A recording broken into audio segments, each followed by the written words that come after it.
Gold, trusted gold buyers. మీరు తాకట్టు పెట్టిన బంగారాన్ని విడిపించి ఈ రోజు ఉన్న మార్కెట్ ధరకు కొనబడను.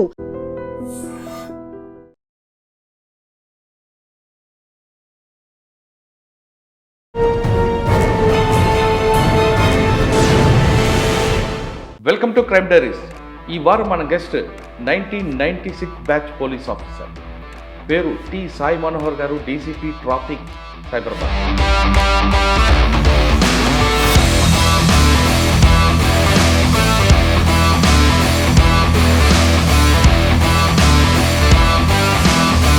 బై ఛాన్సా బై చాయిస్ ఆ యూనిఫామ్ వేసుకున్నాను? First actually by chance. ఆ భావజాలం పుట్టిన ఏరియాలో అటువైపు వెళ్ళకుండా ఇటువైపు ప్రాణానికి కారణం ఏంటో? నేను ఏదైతే నా బ్యాక్గ్రౌండ్ ఏదైతే ఉందో ఆ ఏరియా అంతా కూడా అనేక విప్లవ పార్టీలకి కేంద్ర బిందువు. అన్నీ కూడా అక్కడ ఉండేవి. ప్రతి గ్రూప్ నుంచి కూడా అక్కడ యాక్టివిటీ ఉండేది. ట్రాఫిక్ మీద ఆల్రెడీ మీరు పనిచేశారు. సిటీ సెంట్రల్ జోన్లో ట్రాఫిక్, మాదాపూర్ ట్రాఫిక్కి సిటీ ట్రాఫిక్ డిఫరెన్స్ ఉంటుంది. City traffic already standard traffic ఉంటుంది, ఫ్లక్చుయేషన్స్ ఏముండవు. ఎందుకంటే సిటీ ఎస్టాబ్లిష్ అయిపోయింది. రోడ్స్ కూడా స్టాండర్డ్ రోడ్స్ ఉన్నాయి.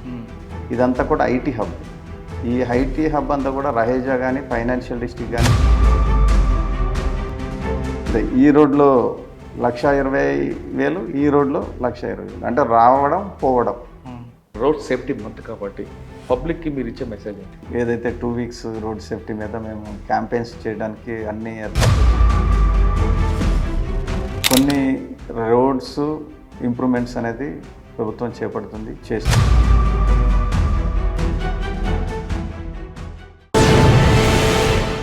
Welcome to crime diaries.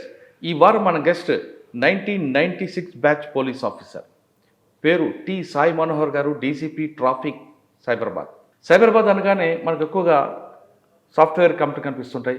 Madhapur లాంటి ఏరియాలో ఎక్కువగా ట్రాఫిక్ జాములు కనిపిస్తుంటాయి. మాదాపూర్లో ట్రాఫిక్ జామ్ అయిందంటే సాఫ్ట్వేర్ కంపెనీలు అందరూ కూడా పెద్ద గోల చేస్తుంటారు.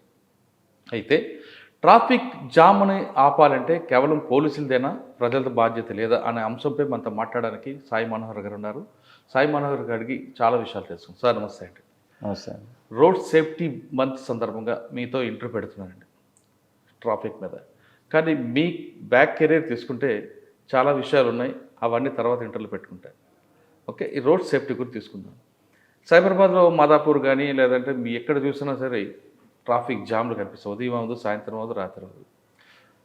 ఎక్కువ ట్రాఫిక్ జామ్లోని ఎన్ని ఉన్నాయి, బ్లాక్ స్పాట్స్ ఎన్ని ఉన్నాయి, అదేవిధంగా బాటిల్ నెక్ ఎక్కడ వస్తుంటుంది, ఏ టైంలో ఏ టైం వరకు పీక్ టైం కనిపిస్తుంటుంది, అన్నిటికన్నా ఇంపార్టెంట్ ట్రాఫిక్ ఎన్ని కిలోమీటర్ స్పీడ్లో ఉంది, దాని మీరు డీసీపీ అయిన తర్వాత పెరిగిందా తగ్గిందా? ఈ ప్రశ్నకు సమాధానం చెప్పే ముందు సాయి మనోహర్ గారు ఈ ఫస్ట్ బై ఛాన్సా బై చాయిస్ ఆ యూనిఫామ్ వేసుకోవడానికి? First actually by chance. ఆ తర్వాత నెక్స్ట్ దాన్ని నేను చాయిస్గా తీసుకోవాలి. ఓ సూపర్. ఎక్కడ నేటివ్ ఎక్కడ? బై ఛాన్స్ అవ్వడానికి నేను చదువుకున్నారు మీరు?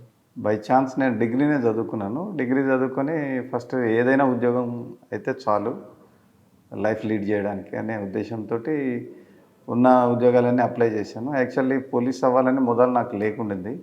తర్వాత వేరే ఉద్యోగాల కాంపిటీషన్స్ తోటి పోల్చుకుంటే పోలీస్ ఉద్యోగం కాంపిటీషన్ కొద్దిగా, ఎందుకంటే ఫిజికల్లీ నేను కొద్దిగా ఫిట్ ఉండేవాడిని. సో ఫిజికల్ ఫిట్ ఉన్నాను కాబట్టి చాలామంది నన్ను సజెస్ట్ చేశారు పోలీస్ ఉద్యోగాన్ని ఎందుకు ఎంచుకోకూడదని. ఆ సందర్భంగా నేను 95లో ఫస్ట్ అటెంప్ట్ చేశాను. అందులో ఇంటర్వ్యూ ఫెయిల్ అయ్యాను. తర్వాత 96లో సక్సెస్ కాగలిగాను. కానీ మీరు పుట్టి పెరిగింది అంతా వరంగల్ జిల్లా, గోందూరపేట ఆ ప్రాంతం అంతా కూడా ఒకప్పుడు నక్సల్స్కి హబ్. అది ఆ భావజాలం పుట్టిన ఏరియాలో అటువైపు వెళ్ళకుండా ఇటువైపు ప్రాణానికి కారణం ఏంటో నిత్యం కనిపిస్తుంటుంది కదే కదా? అవును, నేను ఏదైతే నా బ్యాక్గ్రౌండ్ ఏదైతే ఉందో ఆ ఏరియా అంతా కూడా అనేక విప్లవ పార్టీలకి కేంద్ర బిందువు. ఎందుకంటే నాట్ ఓన్లీ మావోయిస్టులు, అక్కడ జనశక్తి పార్టీ ఉండేది, సిపి గ్రూప్ ఉండేది, ఇంకా సిపియుఎస్ఏ లాంటి చిన్న చిన్న స్ప్లిట్టర్ గ్రూప్స్, పైల వాసుదేవరావు, చంద్రపుల్లారెడ్డి, రాజన్న, ఈ గ్రూప్స్ అన్నీ కూడా అక్కడ ఉండేవి. ప్రతి గ్రూప్ నుంచి కూడా అక్కడ యాక్టివిటీ ఉండేది డిఫరెంట్ కంప్లీట్గా. వాటి యొక్క ఇన్ఫ్లుయెన్స్ కూడా నా మీద కొంత ఉండేదా? లేదు, కానీ ఉండడానికి కావాల్సినటువంటి వాతావరణాన్ని క్రియేట్ చేసినాయి. కానీ ఎందుకనో దానికి నేనేమి అట్రాక్ట్ కాలేదు అప్పటి అదే నుంచి ఎలాగ కూడా. వచ్చినానండి, మీరు గోవిందరాపేట కానీ పసరా తీసుకున్నా, లేదంటే ఏటూరు నాగారం, ఈ బెల్ట్ అంతా కూడా తాడ్వాయి అంతా మీ ప్రభావం, మీ ఆ భావజాల ప్రభావం ఎక్కువ ఉంటుంది కదా. డోంట్ నో దానికి, అంటే నా ఫ్రెండ్స్ చాలామంది ఆ భావజాలానికి అట్రాక్ట్ అయ్యి ఆ ఉద్యమంలో ఉండడం జరిగింది. అట్లా వెళ్ళిన వాళ్ళు కూడా ఉన్నారు, నా కొలీగ్స్ ఉన్నారు, నా జూనియర్స్ ఉన్నారు, నా సీనియర్స్ కూడా వాటిల్లో వెళ్ళడం జరిగింది. కానీ ఆ సందర్భంలో నేను ఎందుకనో ఆ రూట్లో, ఎందుకంటే మా ఫాదర్ టీచరు, సో మా కుటుంబ నేపథ్యం కూడా విలేజ్ వాతావరణంలో కొద్దిగా అంతే, మాకున్నటువంటి ఇది కూడా అట్లా ఉండింది. సో అందుకని కొన్ని పరిస్థితులు మాకు కొద్దిగా ఆ విధంగా అవకాశాలు రావడానికి కల్పించినా కానీ, ఆ నేపథ్యంలో ఉన్నా కానీ ఎందుకనో ఆ దిక్కు పోలేదు అసలు కంప్లీట్గా. అటు సైడ్ ఆలోచన లేకుండింది. సార్ 96లో డిపార్ట్మెంట్కి వచ్చిన తర్వాత మీరు ఛాన్స్ వచ్చారు, కానీ ఛాన్స్ వచ్చిన తర్వాత చాయిస్గా తీసుకొని ఇది ఒక ప్యాషన్గా సర్వీస్ చేస్తున్నారు. అంటే ఇప్పుడు మాదాపూర్ ట్రాఫిక్ డీసీపీకి రాకముందు ఫస్ట్ పోస్టింగ్ ఇక్కడ వరకు ఎక్కడెక్కడ పనిచేశారండి? డీటెయిల్గా అవసరం, పోస్టింగ్ తెలుసుకుందాం. నా ఫస్ట్ పోస్టింగ్ కొయ్యూరు, వినే ఉంటారు, కరీంనగర్ జిల్లా. కరీంనగర్లోనే దాదాపు 13-14 ఇయర్స్ సర్వీస్ చేశాను. అక్కడే ఎస్ఐగా, సిఐగా. ఆ తర్వాత అక్కడి నుంచి ఖమ్మం, అంటే ఆదిలాబాద్లో కూడా చేశాను. ఆదిలాబాద్ బెజ్జూరు, కౌటాల అని విని ఉంటారు, అక్కడ ఇన్స్పెక్టర్గా అక్కడ కూడా సర్వీసెస్ చేశాను. ఆ తర్వాత ఖమ్మంలో భద్రాచలం రూరల్ లిమిట్స్లో, చింతూరు ఆ ఏరియాలో, అదేవిధంగా వెంకటాపూర్ లాంటి ఎక్స్ట్రీమిట్స్ ఎఫెక్టెడ్ ఏరియాల్లో కూడా పనిచేశాను. దెన్ ఆఫ్టర్ ప్రమోషన్ తర్వాత ఇక్కడ హైదరాబాద్ సిటీలో సెంట్రల్ జోన్ ట్రాఫిక్ ఏసీపీగా పనిచేశాను.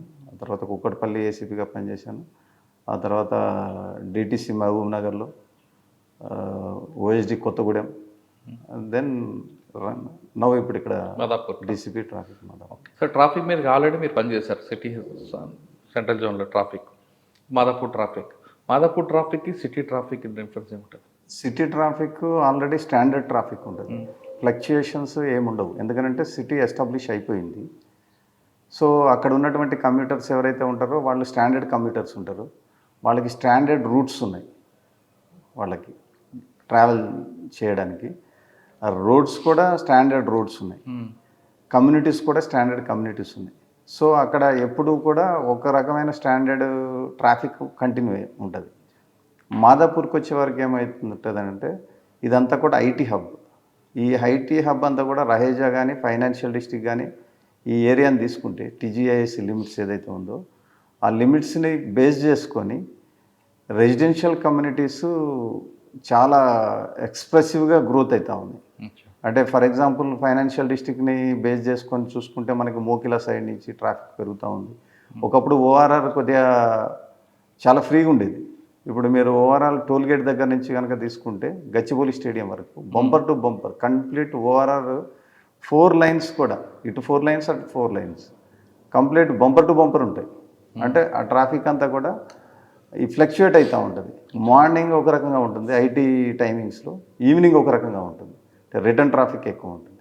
దీనికి తగ్గట్టుగా మన దగ్గర మాదాపూర్ ఏరియాలో కొంత ఈవినింగ్ ఎంటర్టైన్మెంట్ పబ్లిక్ కూడా ఉంటుంది, వాళ్ళతోటి బయట నుంచి వచ్చే ట్రాఫిక్. ఇంకోటి మేజర్ హాస్పిటల్స్, పెద్ద పెద్ద హాస్పిటల్స్, కాంటినెంటల్ హాస్పిటల్ కావచ్చు, ఏజీ హాస్పిటల్ కావచ్చు, ఇటువంటి. అదేవిధంగా హోటల్స్, పెద్ద పెద్ద హోటల్స్ అంటే డెలిగేట్స్ ఉండేవి, ఐటీసీ కోహినూర్, ట్రెడెంట్ లాంటి, హైటెక్స్ లాంటి, శిల్పారామం లాంటి వేదికలు, ఇవన్నీ ఉండడం వల్ల కూడా ఈ ట్రాఫిక్ కూడా అదనంగా యాడ్ అవుతూ ఉంటుంది. దానివల్ల ఫ్లక్చుయేట్ అవుతూ ఉంటుంది. హైదరాబాద్ సిటీ ట్రాఫిక్ స్టాండర్డ్గా ఉంటుంది, ఎప్పుడూ ఒకటే తీరుగా. సైబరాబాద్ ట్రాఫిక్ ఎప్పటికప్పుడు చేంజ్ అవుతూ ఉంటుంది. రెసిడెన్షియల్ కమ్యూనిటీస్ కూడా చేంజ్ అవుతూ ఉంటాయి. మీకు నల్లగండ్ల సైడు, తెల్లాపూర్ సైడు ఇప్పుడు కమ్యూనిటీస్ చాలా గ్రోత్ అవుతూ ఉన్నాయి. అదేవిధంగా బాచుపల్లి సైడ్, ఎక్కడ ఈ ట్రాఫిక్ అంతా కూడా ఫైనల్గా మనకి రాయదుర్గం, గచ్చిబౌలి, మాదాపూర్ ఏరియాలో ఉన్నటువంటి ఐటీ కంపెనీస్ దగ్గరికి మార్నింగ్ రావడం, వీక్ డేస్లో మళ్ళీ ఈవినింగ్ ఆ విధంగా వెళ్ళడం. ఒక్కొక్క కారిడార్లో మేము వెహికల్స్ కౌంటింగ్ కోసం కెమెరాస్ పెట్టాం. ఆ కెమెరాస్ లోపల మనకి 1 lakh ఒక్కొక్క కారిడార్లో యావరేజ్గా రికార్డ్ అవుతూ ఉంటాం. ఫర్ ఎగ్జాంపుల్ మనకి హఫీజ్పేట నుంచి ఆల్విన్ కాలనీ చౌరస్తా మియాపూర్ నుంచి మనకి గచ్చిబౌలి జంక్షన్ దగ్గరకు వచ్చే కారిడార్ కనుక మనం ఒక కారిడార్ని కనుక మనం తీసుకుంటే ట్యూస్డే వెన్స్డే నాడు 1,20,000 వాహనాలు all together 2 wheelers 3 wheelers 4 wheelers heavy vehicles buses అన్నీ కలిపి 1,20,000 ఆన్ ఆర్ యావరేజ్ 5 డేస్లో ట్రావెల్ అవుతూ ఉంటాయి. సేమ్ ఇదే మార్నింగ్ రెండు కలిపి చెప్తున్నారా? మార్నింగ్ ఓన్లీ, ఈవినింగ్ ఈవినింగ్ మళ్ళీ 1,15,000 1,25,000 అంటే రోజుకి 5 రోజుల్లో 2,20,000 వాహనాలు తిరుగుతాయి. ఈ రోడ్లో 1,20,000, ఈ రోడ్లో 1,20,000 అంటే రావడం పోవడం. That is the situation. మీరు ట్రాఫిక్ మాదాపూర్ తీసుకునేసరికి మెయిన్ ఛాలెంజ్ ఏమొచ్చింది? అంటే ట్రాఫిక్ కాకుండా ఇంకేమైనా అంటే ఇంజనీరింగ్లో ప్రాబ్లం ఉందనుకుంటున్నారా, లేదంటే ఎడ్యుకేషన్లో ప్రాబ్లం ఉందనుకుంటున్నారా, ఎన్ఫోర్స్మెంట్లో ప్రాబ్లం ఉందని వచ్చింది? మీరు ఐడెంటిఫై చేస్తారు ఛాలెంజ్. మీరు 3 కేటగిరీస్ చెప్పారు. ఇప్పుడు ఇంజనీరింగ్లో ప్రాబ్లం ఉందా, ఎడ్యుకేషన్లో ప్రాబ్లం ఉందా, నెక్స్ట్ పోతే ఎన్ఫోర్స్మెంట్లో, మూడిట్లోనూ ప్రాబ్లం ఉంది. ఫస్ట్ మీరు తీసుకుంటే రోడ్ వైండింగ్, ఇప్పుడు ఉన్నటువంటి వాహనాల యొక్క అవసరాలకు తగ్గట్టుగా రోడ్ వైండింగ్ లేదు. రెండోది తీసుకుంటే ఎడ్యుకేషన్, పబ్లిక్ లోపల ఎవరైతే వాహనదారులు ఉన్నారో డ్రైవర్స్ కమ్యూటర్స్ వీళ్ళ లోపల ఎడ్యుకేషన్ ప్రాపర్గా లేదు. ఎందుకంటే వాళ్ళు ఫస్ట్ వెళ్ళాలి అనే ఉద్దేశంతో వాళ్ళు మిగతా వాళ్ళ యొక్క హక్కుల్ని వాళ్ళు హరించుకుంటా వీళ్ళు ఒకళ్ళు ముందు పోవాలంటే ఇంకొకళ్ళు వెనక్కి తనాలి. సో నేనే ముందు పోవాలి కాబట్టి జామ్ చేసినా కానీ నేను ముందు పోవాలనే ఒక సెల్ఫిష్ దృక్పథంతో ట్రాఫిక్ జామ్కి ఆస్కారం కలుగుతూ ఉంది. నెక్స్ట్ పోతే ఎన్ఫోర్స్మెంట్. ఇప్పుడు మన దగ్గర అవుతున్నటువంటి వైలేషన్స్ని చాలామంది అంటూ ఉంటారు, రెగ్యులేషన్ అండ్ ఎన్ఫోర్స్మెంట్ డిఫరెంట్ అని అంటారు. పోలీసు వాళ్ళు, ట్రాఫిక్ పోలీస్ వాళ్ళు ఓన్లీ ఎన్ఫోర్స్మెంట్ మీద కాన్సన్ట్రేట్ చేస్తున్నారు, రెగ్యులేషన్ చేస్తలేరు అని అంటారు. రెగ్యులేషన్ అనేది ఎన్ఫోర్స్మెంట్ అనేది రెండు డిఫరెంట్ కాదు. రెగ్యులేషన్ అంటేనే ఎన్ఫోర్స్మెంట్. ఎందుకనంటే రెగ్యులేషన్ చేయాలి అని అంటే ఒక వాహనదారుడు వెళ్ళే వాహనదారుడిని మనం ఏమీ ఆపి మళ్ళీ తిరిగి పంపించాం.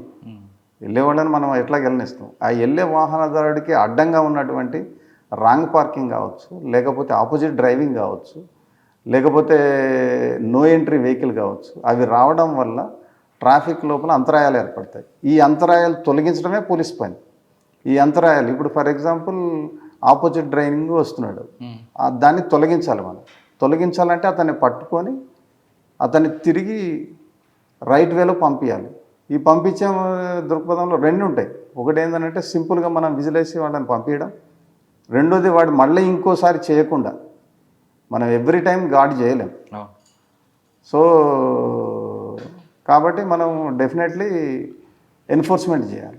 కాబట్టి మేము చేసేది అదే. ఎన్ఫోర్స్మెంట్ మీద ఒక వైలేటర్ని కనుక రెగ్యులేట్ చేయగలిగితే ట్రాఫిక్ రెగ్యులేషన్కి మనకి చాలా ఈజీ అయిపోతుంది. అసలు రెగ్యులేట్ చేయడానికి పోలీస్ అవసరం కూడా ఉండదు.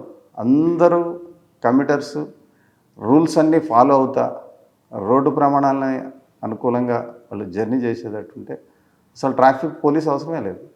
సిగ్నల్ దగ్గర సిగ్నల్స్ క్లియర్గా పనిచేస్తుంటే సిగ్నల్ జంపింగ్ లేదు, ఫ్రీ లెఫ్ట్ అబ్స్ట్రక్షన్స్ లేవు, ఆపోజిట్ డ్రైవింగ్ లేదు, రాంగ్ పార్కింగ్స్ అవి లేవు, ఫుట్పాత్ ఎంక్రోచ్మెంట్స్ లేవు. ఇవన్నీ లేనప్పుడు మీరు స్మూత్ ట్రాఫిక్ని మీరు చూడగలుగుతారు. వీటన్నిటి పనే పోలీస్ పని. ఇవన్నిటిని తొలగించడమే. ఇప్పుడు ఫుట్పాత్ మీద ఉన్నటువంటి ఎన్క్రోచ్మెంట్స్ని తొలగించడం, అవన్నీ జిహెచ్ఎంసీ తోటి ఉండి మేము దగ్గరుండి ఆపరేట్ చేసి వాళ్ళని తీసేయడం. దానివల్ల ఫుట్పాత్ మీద నడిచేటువంటి పాదచారులు ఎవరైతే ఉన్నారో వాళ్ళు రోడ్డు కిందకి దిగి నడవకుండా ఉంటారు.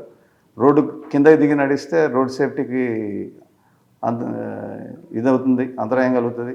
ఎందుకంటే యాక్సిడెంట్ అయ్యే అవకాశం ఉంటుంది. రెండోది ఆ లైన్ అంతా కూడా వాహనదారులు ఎవరైతే ఉంటారో వాళ్ళు కంజెషన్ అయ్యి అతన్ని తప్పించుకొని పోవడానికి స్లో డౌన్ అయిపోతారు. టోటల్ ట్రాఫిక్ స్లో అవుతుంది. సో ఇవన్నీ కూడా పోలీసు విధులే, ట్రాఫిక్ పోలీసు విధులు. సో ఇవన్నీ కూడా ఎప్పుడైతే మనం ఎన్ఫోర్స్ చేస్తామో అప్పుడే రెగ్యులేషన్ పెరుగుతుంది. ఓన్లీ రెగ్యులేషనే చేస్తే రెగ్యులేషన్ ఎప్పటికీ పెరగదు. అంటే ఒక ఎగ్జాంపుల్ చెప్పచ్చు. దొంగల్ని పట్టుకోకుండా దొంగతనాలు ఆపాలి అంటే సాధ్యం కాదు. దొంగల్ని పట్టుకొని లోపలేస్తేనే దొంగతనాలు జరగకుండా ఉంటాయి. మీకు తెలుసు 2015లో ఎవ్రీడే 4-5 చైన్ స్నాచింగ్స్ అవుతుండే. ఎప్పుడైతే మహమ్మద్ టక్కీ అనే గ్యాంగ్ని వాళ్ళ అనుచరులను అందరినీ లోపలేసిన తర్వాత ఒక్క చైన్ స్నాచింగ్ లేదు. త్రూ అవుట్ ఇయర్ వాళ్ళ మీద పీడీ యాక్ట్లు పెట్టడం జరిగింది అప్పుడు. ఎందుకనంటే చైన్ స్నాచింగ్లో జస్ట్ 1 వీక్లో బయటకు వచ్చేసేవాళ్ళు. సో అప్పుడు ఉన్నటువంటి సిపి గారు డిసిషన్ తీసుకుని వీళ్ళందరి మీద పీడీ యాక్ట్లు పెడదామని పీడీ యాక్ట్ పెట్టడం వల్ల వాళ్ళందరూ కూడా 6 months, మోర్ దాన్ 6 months జైల్లో ఉండాల్సి వచ్చింది. వాళ్ళు జైల్లో ఉన్నప్పుడు చైన్ స్నాచింగ్ లేదు. సో వైలేటర్ని కనుక మనం కంట్రోల్ చేసినట్టయితే, వైలేషన్స్ని కనుక మనం రెడ్యూస్ చేయగలిగినట్టయితే ఆటోమేటిక్గా రెగ్యులేషన్ పెరుగుతుంది. సార్, మాదాపూర్ జోన్లో ఎక్కువగా ట్రాఫిక్ జామ్ ఉన్న ఏరియా ఏది ఉంటుంది? దానికి ప్రధాన కారణం మీరు అన్నట్లుగా ట్రాఫిక్ వైలేటర్ అంటారా, లేదు అంటే ఇంజనీరింగ్ ప్రాబ్లం అంటారా? ఇంతకుముందు మీరు చెప్పినట్టు మూడు ఉన్నాయి. మూడు ఉన్నాయి. Triple E. మీకు ఫర్ ఎగ్జాంపుల్ గచ్చిబౌలి నుంచి హఫీజ్పేట ఆల్విన్ కాలనీ రోడ్డు తీసుకుంటే ఇంతకుముందు చెప్పాం కదా, బిగ్గెస్ట్ ట్రాఫిక్ మూమెంట్ ఉన్న ఏరియా. 1,20,000 ఇన్ అండ్ 1,20,000 ఆల్మోస్ట్ అవుట్ ఉన్నటువంటి ఏరియాలో మనకి first of all bottleneck, మనకి రాడిసన్ అనే హోటల్ ఉంటుంది. ఆ రాడిసన్ హోటల్ ఇటువైపు ఉంటుంది, డాడూస్ ఇటువైపు ఉంటుంది, next DLF lane left side ఉంటుంది, ఏఐజీ హాస్పిటల్కి పోయే లైన్ రైట్ సైడ్ ఉంటుంది. సో అక్కడ 6 లైన్స్గా ఉన్నటువంటి పీజేఆర్ 3 లైన్స్ ఇన్ ఉంటుంది, 3 లైన్స్ అవుట్ ఉంటుంది. ఈ 3 లైన్స్ కింద నుంచి ఒక 3 లైన్స్ ఉంటుంది. 6 లైన్స్ వచ్చేసి రాడిసన్ హోటల్ దగ్గర 2 లైన్ అవుతుంది. This is the engineering problem. So దానివల్ల కంజెషన్ పెరుగుతుంది. దాన్ని ఓవర్కమ్ చేయడానికి మేము ఏం చేస్తున్నాం అంటే ఈవినింగ్ టైంలో పీజేఆర్ నుంచి వచ్చేటువంటి ట్రాఫిక్ ఏదైతే ఉందో అక్కడ ఒకటి ఎక్స్ట్రా లైన్ ఆపోజిట్ డైరెక్షన్లో డివైడర్ ఓపెన్ చేసి అక్కడి నుంచి ఒక లైన్ని తీసుకొని రాంగ్ రూట్లో కోన్స్ పెట్టి మళ్ళీ యాక్సిడెంట్ కాకుండా వీళ్ళందరినీ తీసుకొని వచ్చి ఆ బాటిల్ నెక్ దాటిన తర్వాత మళ్ళీ ఆ లైన్ని మెర్జ్ చేయడం జరుగుతుంది. మార్నింగ్ కూడా చేస్తుంటున్నారు కదా, మార్నింగ్ ఏమో అటించిటి చేస్తున్నారు. కేబీఆర్ పార్క్ నుంచి లేదు కొండాపూర్ ఫ్లైఓవర్ ఉంది, బొటానికల్ గార్డెన్. వాళ్ళని అక్కడ ఎక్కడైతే ఆర్టీఓ ఆఫీస్ ఉందో కొండాపూర్ ఆర్టీఓ ఆఫీస్ దగ్గర అక్కడ ఫ్లైఓవర్ మీద రివర్స్ తీసుకొని ఎక్స్ట్రా లైన్ తీసుకొని ఆ లైన్ని తీసుకొని డైరెక్ట్గా ఫ్లైఓవర్ కిందకు వచ్చిన తర్వాత రాడిసన్ దగ్గరకు వచ్చిన తర్వాత మళ్ళీ లెఫ్ట్ సైడ్కి మెర్జ్ చేస్తుంది, రైట్ సైడ్ తీసుకొని. కానీ కొంతమంది ఆర్గ్యుమెంట్ ఏం చేస్తారంటే పోలీసులు అయితే రాంగ్ రూట్లో పంపించవచ్చు, మేము వెళ్తే తప్ప అని అంటారు. మేము ప్రాపర్ సేఫ్టీ పెట్టాము కదా, సేఫ్టీ పెట్టి కంజెషన్ తగ్గించడానికి దానికోసం ఒక్కొక్క ఎక్స్ట్రా లైన్ని మెయింటైన్ చేయడం కోసం ఆ లైన్ డిస్టెన్స్ను బట్టి దగ్గర నుంచి 2 people నుంచి 6 to 10 peopleని మేము అడ్రస్ చేస్తాం. ఈ ఎక్స్ట్రా లైన్ పెట్టిన ఎక్కడ కూడా యాక్సిడెంట్ కాలేదు. ఎందుకంటే యాక్సిడెంట్ కాకుండా ఉండే విధంగా మేము బ్యారికేడ్లు అరేంజ్ చేసి ఎక్స్ట్రా లైన్ తీసుకుంటున్నాం. అది పబ్లిక్కి ఇన్కన్వీనియన్స్ కాకుండా వాళ్ళని ఫెసిలిటేట్ చేయడం కోసం తీసుకున్నటువంటి నిర్ణయాలు ఇవన్నీ. కానీ అదే రోడ్లో నేను కూడా మనం ఇండిపెండెంట్గా వెళ్తాను, టైం అవుతుంది కాబట్టి రాంగ్ రూట్లో వెళ్తాను అంటాడు కొంతమంది. ఆ విధంగా చాలామంది ఆర్గ్యుమెంట్ మీతోటి కాదు నాతోటే చేశారు. నాకు అర్జెంట్ పని ఉంది, నేను వెళ్ళాలి. అందరికీ పనులు ఉంటాయి, దాన్ని మేనేజ్ చేసుకోవాలి, వెరీ అడ్వాన్స్ బయలుదేరాలి. ఇప్పుడు ఉన్నటువంటి ట్రాఫిక్ కండిషన్స్ తెలిసిన తర్వాత గూగుల్లో చూసుకుంటే ఇప్పుడు మనకి అంత టెక్నాలజీ కూడా ఉంది. 30 minutes చూపించినప్పుడు మీరు 45 minutes ముందు బయలుదేరండి. ఎందుకంటే ట్రాఫిక్ కండిషన్స్ ఎప్పటికప్పుడు మారిపోతుంటాయి.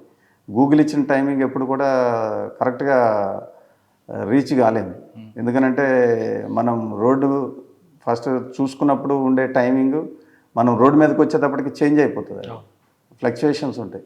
సో దానికి మీరు ఒక 30-40% యాడ్ చేసుకుని ఆ టైంని బిఫోర్ బయలుదేరి మీ అవసరాలు తీర్చుకోవాలి. కానీ అక్కడికి వచ్చిన తర్వాత నేను చూస్తుండగా ఒకసారి కొండాపూర్ ఫ్లైఓవర్ మీద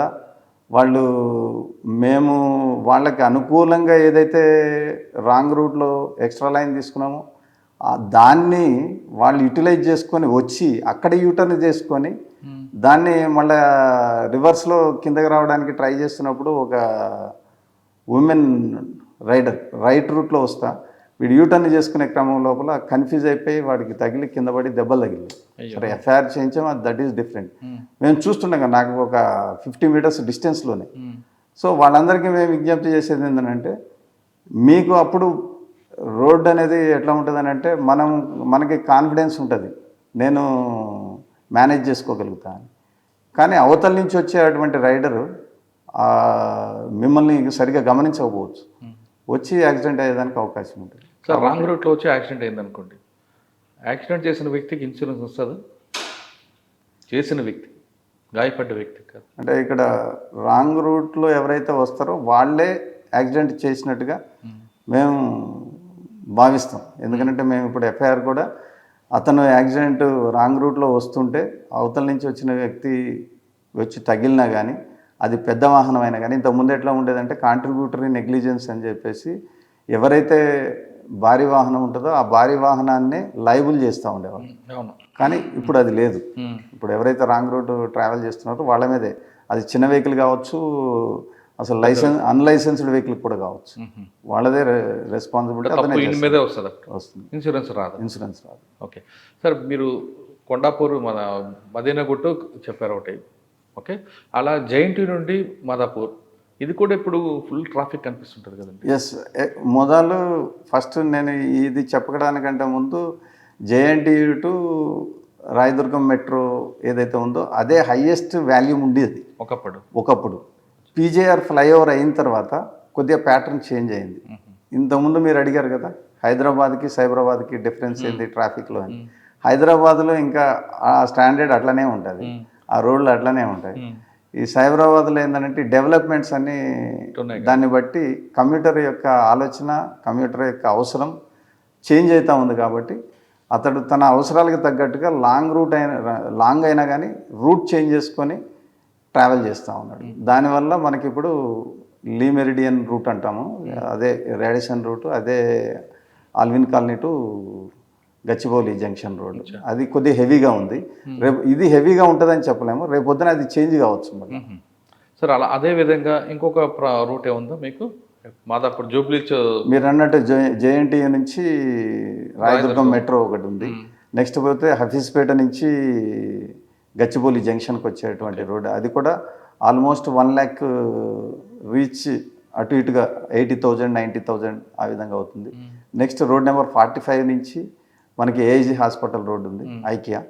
సో అది కూడా సేమ్ 1,80,000 90,000 1 lakh, ఒక్కొక్కసారి 1,10,000 1,15,000 రీచ్ అవుతూ ఉంటుంది. సేమ్ ఇదే ప్రకారంగా టోలీ చౌకీ షేక్పేట ఫ్లైఓవర్ చెప్పాను కదా, అదే టోలీ చౌకీ టు గచ్చిబౌలి జంక్షన్, అది కూడా సేమ్ అట్లనే రీచ్ అవుతుంది. ఓవరాల్గా ఎంత ఉందండి సైబరాబాద్లో రోజుకి ఎన్ని వెహికల్స్ వెళ్ళి వస్తుంటాయి?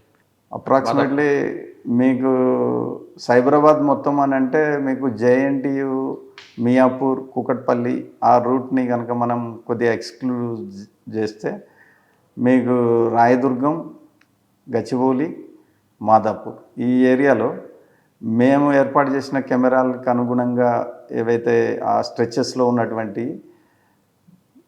10 lakhs ఇన్ 10 lakhs అవుట్ ఉంటుంది. ఇది 20 lakhs ఒక 10-20% వేరియేషన్ తోటి. సార్ 20 lakhs వెహికల్కి ఇన్ అవుట్ వెళ్ళాలంటే రోడ్ స్పేస్ ఎంత ఉండాలి? ఇప్పుడు ఎంత ఉంది మన దగ్గర? రోడ్ స్పేస్ మీకు ఇదే ఓఆర్ఆర్ ఉంది, ఓఆర్ఆర్ 4 lane. ఇదే మీకు హైదరాబాద్ టు విజయవాడ రోడ్ ఉంది అనుకుంది, అది 4 lane, అంటే 2 lanes ఉంటాయి. 2 lanes అవుట్ ఉంటుంది, 2 lanes ఇన్ ఉంటుంది. ఆ రోడ్లో చూసుకుంటే ఇక్కడ వాహనాల కంటే అక్కడ వాహనాలు ట్రావెలింగ్ ఎక్కువ ఉంటుంది. ఒకటే రోడ్లో మీకు యావరేజ్గా 2,50,000 దాకా ట్రావెల్ చేస్తారు అక్కడ, కానీ ఎలాంటి అబ్స్ట్రక్షన్స్ అక్కడ ఉండవు, ఫ్రీగా వెళ్ళిపోతారు. ఇక్కడ ఎందుకు అట్లా అవుతుందని అంటే దానికి ప్రమాణాలు అంటూ ఏముండవు. అంటే మనకి అబ్స్ట్రక్షన్స్ లేకుండా కనుక 2 lanes ఉన్నా కానీ మీరు 1 lakh వాహనాలని పంపించవచ్చు. కానీ అబ్స్ట్రక్షన్స్ ఉన్నప్పుడు మీరు 4 lane ఇచ్చినా కానీ వాహనాలని 1 lakh వాహనాలని 4 laneలో పంపడం చాలా కష్టం అవుతుంది. బికాజ్ ఎందుకనంటే మనకి ఇప్పుడు ఫర్ ఎగ్జాంపుల్ మన దగ్గర ఉన్నటువంటి రోడ్లకి ఆనుకొని ఫుట్పాత్ మీద చిన్న చిన్న షాప్స్ ఉంటాయి, ఫర్నిచర్ షాప్స్ ఉంటాయి, కొన్ని టిఫిన్ దుకాణాలు ఉంటాయి, ఇవన్నీ షాప్స్, స్టేషనరీ షాప్స్ ఉంటాయి. ఎవ్రీ షాప్ ఉంటుంది. ఆ ఎవ్రీ షాప్ దగ్గర మనకి వెహికల్స్ ప్రతి ఒక్కళ్ళు వచ్చి ఆపుతూ ఉంటారు, ఆపి పర్చేజింగ్ ఉంటుంది. ఆ వెహికల్ ఆపే క్రమం లోపల రైట్ సైడ్ నుంచి లెఫ్ట్ సైడ్కి ట్రావెల్ చేస్తాడు. తనకి ఎక్కడ ఆగాలి, ఎక్కడ కొనాలి అనేది ఆ కమ్యూటర్కి ఫస్ట్ ఐడియా ఉండదు. స్టాండర్డ్గా ఒక ప్లేస్కి రాడు. తను పోతూ చూసి ఎక్కడన్నా ఆగాలి అనిపించినప్పుడు తను అప్పుడు లెఫ్ట్కి వచ్చి ఆగుతాడు. దానివల్ల ట్రాఫిక్ కంజెషన్ ఏర్పడుతూ ఉంటుంది. ఆ విధంగా వచ్చి రాంగ్ పార్కింగ్ చేయడం, వీటన్నిటి వల్ల మనకి ఉన్న 4 లైన్స్ ఉన్నా కానీ మనకి సరిపోదు. మనకి ఇప్పుడు రాయదుర్గం మెట్రో దగ్గర నుంచి సైబర్ టవర్స్ మధ్యలో తీసుకున్నట్టయితే హైయెస్ట్ ట్రాఫిక్ కంజెషన్ కనిపిస్తుంది.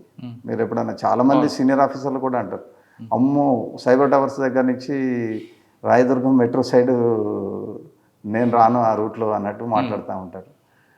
ఎందుకు అని అంటే అక్కడ ఉండేది బాటిల్ నెక్ సేమ్ ఇంతకుముందు మీరు అన్నట్టుగానే ఇంజనీరింగ్ అంటే రోడ్ డిఫెక్ట్స్ బాటిల్ నెక్ ఉంటుంది. అక్కడ మెడికవర్ హాస్పిటల్ ఉంటుంది. అక్కడికి వచ్చే వరకు 3 లైన్స్ ఉండి ఒకటేసారి 2 లైన్స్ అయిపోతాయి.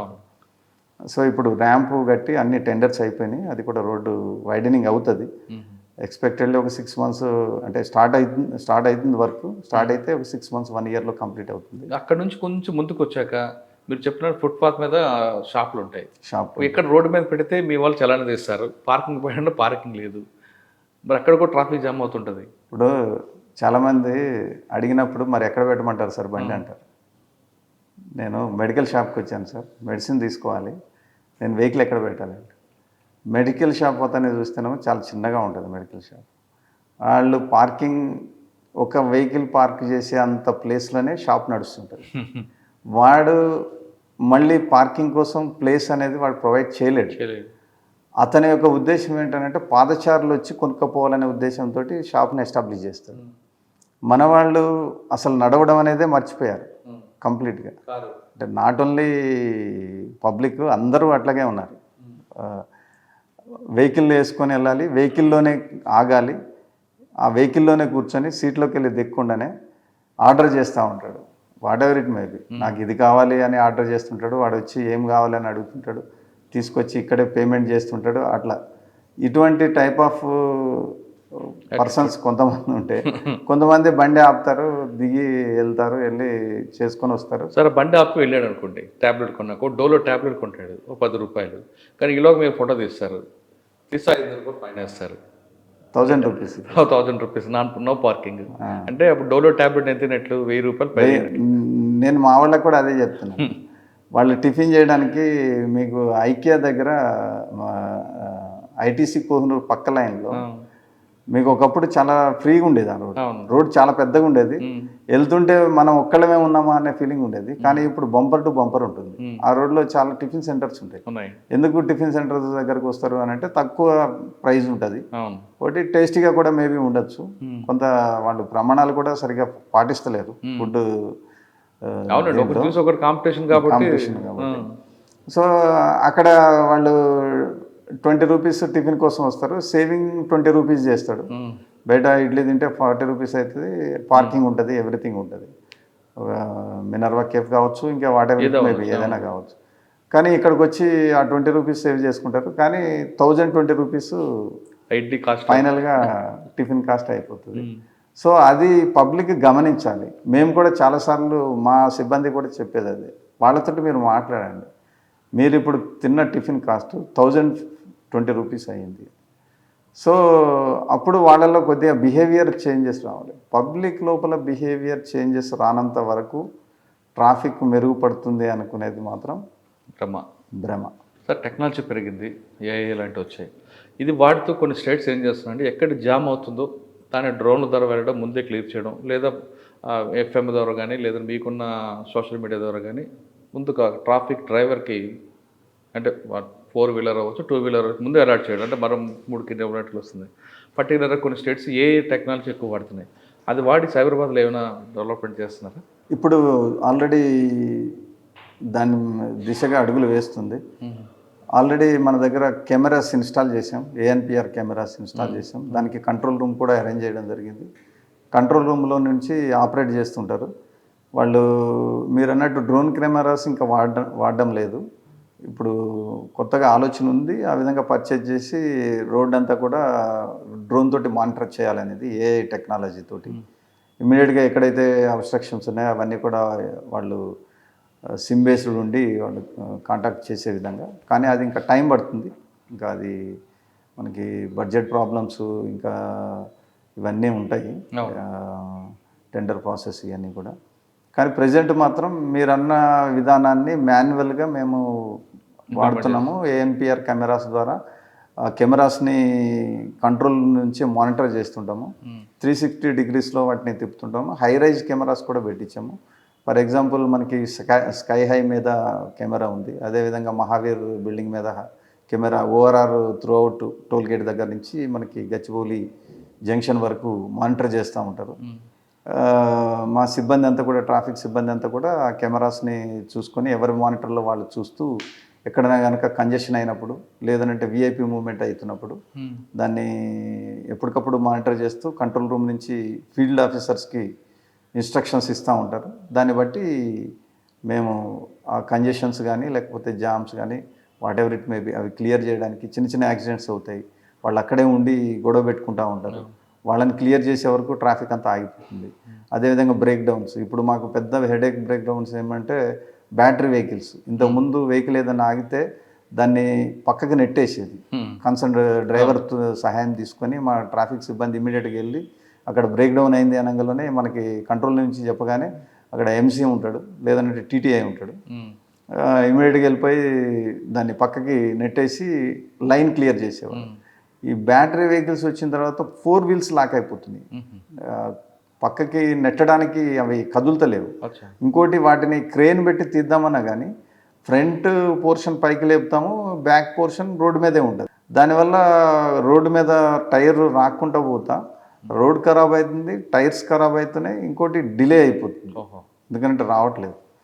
సో అందుకని ఆ ప్రాక్టీస్ కూడా మళ్ళీ ఆ కంపెనీకి ఫోన్ చేస్తే వాళ్ళు వచ్చి 1 అవర్ తర్వాత వాళ్ళు స్పెషల్ ఎక్విప్మెంట్ తీసుకొని వచ్చి దాన్ని రికవరీ చేస్తూ ఉన్నారు.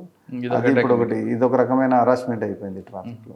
సార్ ఇందాక మీరు చెప్పినట్లుగా పార్కింగ్ ప్రాబ్లం, ఎక్కడెక్కడ పార్కింగ్ ప్రాబ్లం ఉందో వాళ్ళకి నోటీసులు ఇవ్వడం, అది జిహెచ్ఎంస్తో కలిపి దాన్ని డిమాలిష్ చేయడం అటువంటి ఏమైనా ఆపరేషన్ జరుగుతుందా? డిమాలిష్ చేయడం అటువంటి ఏం లేదు. మీది కాదు, ఆ డ్యూటీ మీది కాదు, జిహెచ్ఎంస్కి రిఫర్ చేసి క్లియర్ చేయడం, టౌన్ ప్లాన్ సీజ్ చేయడం చేయొచ్చు, డిమాలిషన్ కాదు కానీ సీజ్ చేయొచ్చు. అవి ఐడెంటిఫై చేసి మేము నోటీసులు ఇస్తున్నాము చాలా షాప్స్కి. వాటికి చాలా షాప్స్కి యాక్చువల్లీ చిన్న చిన్న షాప్స్ లాంటి వాటికి అసలు ట్రేడింగ్ లైసెన్స్లే లేవు వాళ్ళకి. సో కొన్ని పెద్ద పెద్ద వాటికి ఏవైతే ఉన్నాయో, ఇప్పుడు ఆర్ట్రియం మాల్ ఉంది, ఆర్ట్రియం మాల్లో యాక్చువల్లీ పార్కింగ్ ఉంది. పబ్లిక్ బిహేవియర్ చేంజ్ కావాలి, వాళ్ళు లోపలికి వెళ్ళి సెల్లార్లోకి వెళ్ళాలి, B1 B2 B3 ఎక్కడ ఖాళీ ఉంటే అక్కడ పెట్టుకోవాలి. కానీ వాళ్ళకి ఏంటంటే బయట ఓపెన్ గ్రౌండ్లో పెట్టేసుకుని వెళ్ళిపోతే వాళ్ళు ఏమంటారనంటే వాళ్ళతో మాట్లాడినప్పుడు, సార్ నాకు 5 నిమిషాల పని, పార్కింగ్ 15 నిమిషాలు పట్టి. సో 15 నిమిషాలు పార్కింగ్ టైం పట్టినా కానీ మనం సేఫ్గా వెళ్ళి పార్కింగ్ చేసుకొని రావాలి. నాది 5 నిమిషాల పని ఏముంది కాబట్టి నేను 1 నిమిషంలో 5 నిమిషాలు పార్కింగ్లో ఉంచి నేను వెళ్తాను అంటే 5 మినిట్స్ పబ్లిక్ అంతా కూడా వాళ్ళందరికీ నువ్వు బూమరాంగ్ అంటాం మేము దీంట్లో. నువ్వు చేసే తప్పిదం ఏదైతే ఉంటుందో నీకే తిరిగి వస్తుంటుంది. సో నువ్వు ట్రాఫిక్లో ఇరుక్కున్నప్పుడు నీలాంటి వాడే ఇంకొకడు చేస్తున్నటువంటి తప్పిదాలు నువ్వు మళ్ళీ అదే ట్రాఫిక్ని ఫేస్ చేస్తున్నావు. సో మన అందరం కలిసి సమిష్టిగా ఒక ఒడంబడిగా ఇది ట్రాఫిక్ రూల్స్ అండ్ రెగ్యులేషన్స్ అనేది మనం అందరం కలిసి ఒక విధానంగా నడుద్దామని అనుకున్నాం. అది ఒక్కొక్కసారి నాకు అనుకూలంగా ఉండొచ్చు, ఒక్కొక్కసారి నాకు వ్యతిరేకంగా ఉండొచ్చు. కానీ నాకు అనుకూలంగా ఉన్నప్పుడు నేను తీసుకొని వ్యతిరేకంగా ఉన్నప్పుడు దాన్ని కూడా అనుకూలంగా మలుచుకుంటా అంటే అది తప్పు. సో అట్లయినా కానీ నడవాల్సిందే, పబ్లిక్కి ఫెసిలిటీ చేయాల్సిందే. ఓకే, కొంతమంది ట్రాఫిక్ మీద మాట్లాడుతున్నారు, ట్రాఫిక్ వాడినా కూడా హెల్మెట్ గురించి మాట్లాడుతున్నారు. హెల్మెట్ మస్ట్ అంటారు, హెల్మెట్ ఫస్ట్ సెకండ్ డ్రైవ్ అంటుంటారు. హైకోర్టులో కూడా చెప్తున్న ప్రతి ఒక్కరు హెల్మెట్ వాడించండి, హెల్మెట్ లేకపోతే కుటుంబం కొలాప్స్ అవుతుంది, యాక్సిడెంట్ అయితే. నా బుర్ర నా ఇష్టం, హెల్మెట్ అవసరం లేదు, నాకు క్రాప్ ఇంపార్టెంట్ అనే వాళ్ళకి మీరు ఇచ్చే సమాధానం ఏంటి? నేను ఇక్కడికే వెళ్తున్నాను, పక్కకే వెళ్తాను, హెల్మెట్ పెట్టుకోవాలంటే హైవే డ్రైవింగ్ చేయాలి అని ఆర్గ్యుమెంట్ చేస్తారు కొంతమంది. అటువంటి వాళ్ళకి మీరు ఇచ్చే సమాధానం? వాళ్ళు ఆర్గ్యుమెంట్ చేస్తున్నారు. వాళ్ళకి అందరికీ మేము చెప్పేది, మీ గురించి మీ కుటుంబం ఇంటి దగ్గర ఎదురు చూస్తుంది. మీ పేరెంట్స్, మీ పిల్లలు, మీ మీద ఆధారపడేటువంటి మీ జీవిత భాగస్వామి, మీ జ్ఞాపకాలతో బతుకుతున్నటువంటి మీ కుటుంబ సభ్యులు, వీళ్ళందరూ కూడా మీ యొక్క సేఫ్టీ గురించి ఎవ్రీడే ప్రార్థన చేస్తూ ఉంటారు. ఎందుకంటే బయట రోడ్డు మీద వెళ్ళేది మీరే కాబట్టి, మీరే ఎర్నింగ్ పర్సన్, మీరే కుటుంబాన్ని చూసుకునేటువంటి వ్యక్తి కాబట్టి ఒక చిన్న హెల్మెట్ మీరు శిరస్త్రాన్ని ధరించి వెళ్ళినట్టయితే 100% సేఫ్టీ అనేది చెప్పలేము. కానీ మోస్ట్ ఆఫ్ ది టైమ్స్ 90% మీకు ప్రాణాలు పోకుండా ఉండేదానికి ఆస్కారం ఉంది యాక్సిడెంట్ అయినప్పుడు. చాలామంది నేను ఎన్నోసార్లు నడుపుతున్నాను, నాకు ఇప్పటివరకు యాక్సిడెంటే కాలేదు అని అంటారు. కానీ యాక్సిడెంట్ ఒకటేసారి అవుతుంది, పదాకా యాక్సిడెంట్ కాదు. ఎందుకంటే మనం ఫెయిల్ అయిన తర్వాత మళ్ళీ ప్రిపేర్ అయ్యే ఎగ్జామ్స్ రాయడానికి ఇది ఏమీ ఎగ్జామ్స్ కాదు, ఇది లైఫ్. ఒకసారి వెళ్ళిపోయిన తర్వాత మళ్ళీ ఇంకా తీర్చిదిద్దుకోవడానికి, లేకపోతే సరి చేసుకోవడానికి, రివైండ్ చేయడానికి దిస్ ఇస్ అవకాశం ఉండదు, అవకాశమే లేదు. ఓకే. హెల్మెట్ మీద వాడని వరకు మీరు ఇచ్చే సమాధానం ఇది. కానీ సెకండ్, రాంగ్ రూట్లో వస్తారు. నేను నా డైరెక్షన్ వెళ్తున్నాను, నన్ను ఎవరేం కాదు, నేను ముందు చేరుకోవాలి అని రాంగ్ రూట్లో వచ్చి ఆర్గ్యుమెంట్ చేసే వాళ్ళకి మీరు ఇచ్చే మెసేజ్ ఏంటి? దయచేసి వాళ్ళందరినీ కోరేది, విజ్ఞప్తి చేసేది ఏంటంటే, ఇంతకుముందు కూడా చాలాసార్లు వాళ్ళకి ఎడ్యుకేట్ చేయడం జరిగింది. ఎన్నిసార్లు ఎడ్యుకేట్ చేసినా కానీ కన్సర్న్డ్ సేమ్ పర్సన్ మాకు తగలకపోవచ్చు, కానీ రాంగ్ రూట్ వైలేషన్స్ మాత్రం కంటిన్యూ పెరుగుతూనే ఉన్నాయి. మేము ఒక యూటర్న్ ఓపెన్ చేస్తే, పబ్లిక్ ఫెసిలిటీ చేద్దామని యూటర్న్ ఓపెన్ చేస్తే, ఆ యూటర్న్ బేస్ చేసుకొని రాంగ్ రూట్స్ పెరిగిపోతున్నాయి. యూటర్న్ ఓపెన్ చేస్తే పబ్లిక్ ఫెసిలిటీ అవుతుంది, సేమ్ మీన్వైల్ రోడ్ సేఫ్టీకి ఇబ్బంది అవుతుంది. సో వాళ్ళందరికీ మేము మీకు ఇచ్చే అవకాశం ఏదైతే ఉందో దాన్ని మీరు యూటిలైజ్ చేసుకొని, మీరు రోడ్ సేఫ్టీకి అనుకూలంగా మీ ప్రాణాలకి మీదకి తెచ్చుకోకుండా ట్రావెల్ చేయమని. వాళ్ళు ఏమనుకుంటారని అంటే, నేను చాలా జాగ్రత్తగా నడుపుతున్నాను, నేను యాక్సిడెంట్ కాకుండా నడుపుతాను, నేను సేఫ్గా నేను డిస్టెన్స్ చేరుకుంటాను, నేను అదే వెనక్కి తిరిగి వెళ్ళి పైకి వెళ్ళి జంక్షన్ దగ్గర నుంచి యూటర్న్ చేసుకుని వచ్చినట్లయితే నాకు 1 km 2 km ఎక్స్ట్రా అవుతుంది, అదే ఇక్కడ 200 మీటర్స్ నేను వెళ్ళగలుగుతాను అని అనుకుంటారు. కానీ ఆపోజిట్ వచ్చేటువంటి వ్యక్తి రైట్ రూట్లో వస్తుంటాడు, అతను వీళ్ళు నడిపినంత జాగ్రత్తగా నడపకపోవచ్చు. వాళ్ళు ఒక్కోసారి సడన్గా వాళ్ళు ఉన్నటువంటి పరధ్యానంగా వచ్చి యాక్సిడెంట్ అయ్యేదానికి అవకాశం ఉంటుంది. స్పీడింగ్ కూడా ఉంటుంది. అదేవిధంగా కంట్రోల్ కూడా ఒక్కోసారి కంట్రోల్ కాదు, వెహికల్ కంట్రోల్ కానప్పుడు ఒక్కోసారి బ్రేక్ ఫెయిల్ అవుతుంది ఆపోజిట్ వచ్చే వెహికల్. అప్పుడు మనం ఛాన్స్ తీసుకున్నట్టయితే, ఇది మనం 100 సార్లు సక్సెస్ఫుల్గా వెళ్ళినా కానీ 101సారి ఫెయిల్ అయితే మాత్రం లైఫే ఫెయిల్ అయినట్టు ఇంకా కంప్లీట్గా. సో కాబట్టి వాళ్ళందరూ కూడా రాంగ్ రూట్ డ్రైవింగ్ మారుకొని, అది ఇంకోటి డిసిప్లిన్, ట్రాఫిక్ డిసిప్లిన్. కాబట్టి ఆ ట్రాఫిక్ డిసిప్లిన్ని పాటించి డ్రైవ్ చేయాలని అందరూ ఎవరైతే రాంగ్ రూట్ డ్రైవింగ్ అలవాటు పడ్డారో, చాలామంది మోస్ట్ ఆఫ్ ద పీపుల్, ఇప్పుడు మేము wrong route drivings pockets identify చేశాము ప్రతి పోలీస్ స్టేషన్ లెవెల్లో, అక్కడ కెమెరాస్ పెడుతున్నాము. వాళ్ళు ఎవ్రీడే ఏ టైంలో రాంగ్ రూట్ తీసుకుంటున్నారో కూడా దాంట్లో రికార్డ్ అవుతుంది. ఆ విధంగా రికార్డ్ అయిన తర్వాత వాళ్ళ యొక్క ఛాలెంజ్ అన్నీ కూడా ఒకసారి అన్నీ జనరేట్ అయి ఉంటాయి. వాటిని అన్నింటినీ కూడా రియలైజ్ చేయడానికి మేము అన్ని ఏర్పాట్లు చేస్తున్నాము. త్వరలో అయిపోతుంది అది. దానివల్ల కొంతవరకు తగ్గేదానికి అవకాశం ఉంది, ఎందుకనంటే పాకెట్ బరువు అవుతూ ఉంటుంది కదా. కాబట్టి సార్, ఫైనల్గా రోడ్ సేఫ్టీ మంత్ కాబట్టి పబ్లిక్కి మీరు ఇచ్చే మెసేజ్ ఏంటి? ఈ రోడ్ సేఫ్టీ వీక్ ఏదైతే 2 weeks రోడ్ సేఫ్టీ మీద మేము క్యాంపెయిన్స్ చేయడానికి అన్ని ఏర్పాట్లు చేసుకున్నాము. దానికి తగ్గట్టుగా మెసేజ్లు ఇవ్వడానికి అన్నిటి కూడా ఏర్పాటు చేసుకున్నాము. ప్రజలందరికీ మేము చేసే విజ్ఞప్తి ఏంటంటే, కొన్ని రోడ్స్ ఇంప్రూవ్మెంట్స్ అనేది ప్రభుత్వం చేపడుతుంది, చేస్తుంది. త్వరలో అవన్నీ కూడా ఇంప్రూవ్మెంట్ అయిపోతాయి. మేము ఎంత ఎన్ఫోర్స్మెంట్ చేసినా కానీ మీలో, మీ బిహేవియర్లో చేంజ్ రావాలి. కాబట్టి మీరు రోడ్ సైడ్ పార్కింగ్స్ కానీ, లేకపోతే రాంగ్ రూట్ డ్రైవింగ్స్ కానీ, లేకపోతే వితౌట్ హెల్మెట్ కానీ, వితౌట్ సీట్ బెల్ట్ కానీ, లేకపోతే ఎస్పెషల్లీ డ్రంక్ అండ్ డ్రైవ్. చాలామంది నేను 30 ml తీసుకున్నాను, నాకేం కాదు, 60 ml తీసుకున్నాను, నాకు కాన్షియస్లోనే ఉన్నాను, 3 pegs తీసుకున్నాను, నేను అయినా కానీ స్టేబుల్గా ఉంటాను, నాకు ఇమ్యూనిటీ పవర్ ఎక్కువ, నేను చాలా కంట్రోల్డ్గా ఉంటాను. అవన్నీ కూడా తప్పు. ఎందుకనంటే ఇంతకుముందు చెప్పినట్టుగా మనం 100 times సక్సెస్ అవుతాం, కానీ 101 time ఫెయిల్ అయితే మాత్రం ఆ ఫెయిల్యూర్ మనమే కాదు, మన ఎదురుగుండా ఏమీ అభం శుభం తెలియనటువంటి పెడెస్ట్రియన్స్ దానికి గురై చనిపోతూ ఉంటారు. ఎవ్రీడే, ఈ మధ్యకాలంలో ఎవ్రీడే పెడెస్ట్రియన్ డెత్ లేకుండా మేము మార్నింగ్ డిఎస్ఆర్ చూడలేకపోతున్నాము. Everyday 1 or 2 pedestrian deaths. వాళ్ళు నడుస్తూ ఉంటే ఓవర్ స్పీడింగ్ తోటి వచ్చి యాక్సిడెంట్ చేస్తూ ఉన్నారు. సో పర్మిటబుల్కి మించినటువంటి స్పీడ్ని దాటకుండా పరిమితిలో డ్రైవ్ చేయండి. వెహికల్ కంట్రోల్ అయ్యేంత స్పీడ్లోనే ఉండండి. కొన్ని వెహికల్స్ బ్రేకింగ్ సిస్టమ్ కూడా సరిగా ఉండదు. ఫిట్నెస్ చెక్ చేయించుకోండి, బ్రేక్ సరిగా పడదు. అదేవిధంగా ఈ ప్రమాణాలన్నీ కూడా ఆచరిస్తూ safe actually road safety week కాకుండా రోడ్ సేఫ్టీ ఇయర్గా మనం దీన్ని కంటిన్యూగా తీసుకెళ్ళినట్లయితే మేము చేసే ఎడ్యుకేషన్ మేము చేస్తున్నాము, మేము చేసే ప్రచారం మేము చేస్తున్నాము, కానీ అది పబ్లిక్ దాన్ని వాళ్ళు రిసీవ్ చేసుకొని ఆచరించాలి. ఒక క్లాస్లో ఒక లెక్చరర్ ఒక సబ్జెక్ట్ గురించి చెప్పి ఆ తర్వాత క్వశ్చన్ అడిగితే క్లాస్లో 2-3 కంటే ఎక్కువ సమాధానం చెప్పలేదు, మిగతా వాళ్ళందరూ వినలేదని అర్థం. కేవలం ఈ చెవిలో నుంచి తీసుకొని ఈ చెవిలో వదిలిపెట్టారు. కాబట్టి మేము అడిగేది ఏంటంటే అందరినీ ఆచరించమని అంటున్నాం. సో రోడ్డు రూల్స్ కానీ ఇవన్నీ కూడా. సార్ ఇక్కడ మీ ఇప్పుడు ఏరియాలో మినిమం డిగ్రీ చదివే వాళ్ళు ఉంటారు ఎక్కువ. ఈసారి మాదాపూర్ ట్రాఫిక్లో, మాదాపూర్ సైబరాబాద్ కన్నా ట్రాఫిక్ వైలేటర్లో ఎడ్యుకేటెడ్ ఎంతమంది ఉంటున్నారు, అన్ఎడ్యుకేటెడ్ ఎంత ఉంటున్నారు? ఎడ్యుకేటెడ్సే ఎక్కువ ఉన్నారు. ఐటీ ఎంప్లాయీస్ ఉన్నారు. మేము చాలా సందర్భాల్లో చెప్పాము ఐటీ ఎంప్లాయీస్కి, మీ కంపెనీకి లెటర్ రాసి మీ ఉద్యోగం ఎక్కడి నుంచో, బెంగాల్ నుంచి వస్తారు, ఒరిస్సా నుంచి వస్తారు, వాళ్ళందరూ ఎక్కడ మీది అని అంటే అది ఒరిస్సా, అది బీహార్. అంటే ఎక్కువ చదువుకున్న నిర్లక్ష్యం, సంస్కారాలను చదివేమో అంతే.